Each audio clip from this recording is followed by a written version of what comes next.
Brasil perdeu para a Bolívia nas eliminatórias e Mauro César não poupou palavras. Acho que esse tipo de jogo não dá para avaliar nada, porque é um jogo de sobrevivência. Quando os times brasileiros vão jogar na altitude, os times, não a seleção, Libertadores, Sul-Americana, jogam tentando o que é possível, né? Mesmo contra equipes bolivianas mais fracas, um 0-0, 1-1 acaba sendo tratado até como um resultado bem aceitável pela dificuldade que se tem para jogar. Acho que esse jogo não dá para avaliar ninguém, né? Até porque alguns jogadores têm uma reação, o organismo reage de uma maneira, outros de outra forma na altitude. Então não dá nem para você comparar desempenhos, quem saiu melhor, quem foi pior, porque não tem condição.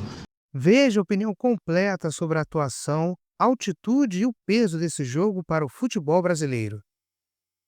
Não esqueça de deixar o like e se inscrever no canal. O que você achou da partida? Dá para tirar algo de positivo dessa atuação do Brasil nesse último compromisso pelas eliminatórias? Boa noite a todos. Eu acho, primeiro, assim, importante que ninguém se machucou, né? Pelo menos a priori nenhum jogador se machucou, isso que é o mais importante. Esse jogo não tem a menor relevância em relação aos jogos dos clubes, né? Que vão acontecer a partir de amanhã. São muito mais importantes jogos de Campeonato Brasileiro, Copa do Brasil, Libertadores, Sul-Americana, jogos dos times internacionais, né? Atletas que atuam lá fora e que também vão voltar para suas equipes, né? Isso que é o mais importante, né? Numa semana que o Caio Jorge se machucou, o Varela voltou machucado no Brasil, o Doué e o Dembélé se machucaram no mesmo jogo, a França vai ficar semanas, um mês e meio sem um mês sem o outro, pelo menos. Ele vai jogar na Liga dos Campeões contra o Barcelona sem os dois jogadores, né? Por conta da seleção francesa, né? Ou seja, porque jogou contra a Ucrânia, aí machucou dois jogadores, né? Enfim, tudo isso aconteceu. E outros, esse Pereira vai encontrar mais jogadores se machucando, que é tanta seleção jogando, tem mais gente que acaba se contundindo. Então acho que a boa notícia é essa.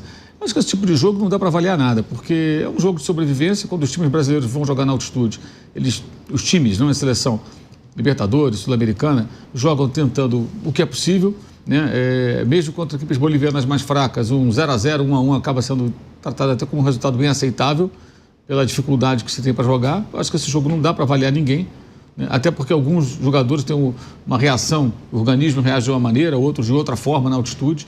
Então não dá nem para você comparar desempenhos, quem saiu melhor, quem foi pior, porque não tem condição.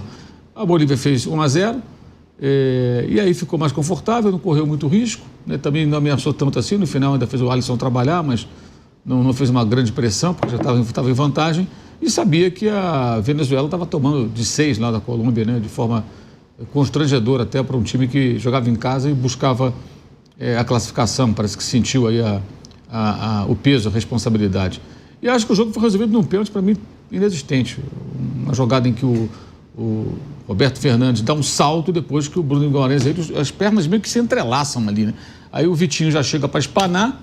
Quando o Vitinho vai espanar, o boliviano percebe que não vai alcançar mais a bola e dá um pulo.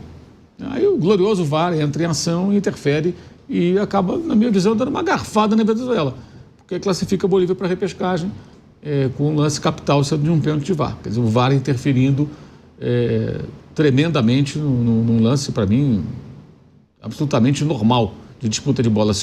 O que acontece nessa disputa é que o jogador que está defendendo, ele não vai dar um salto para cavar nada. O atacante é que salta. E os caras caem nessa artimanha, acabam marcando, né? A arbitragem chilena, né?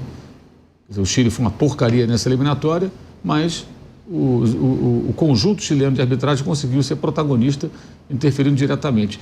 Ao mesmo tempo, também é até chato para a Venezuela reclamar de alguma coisa depois de tomar de 6, né?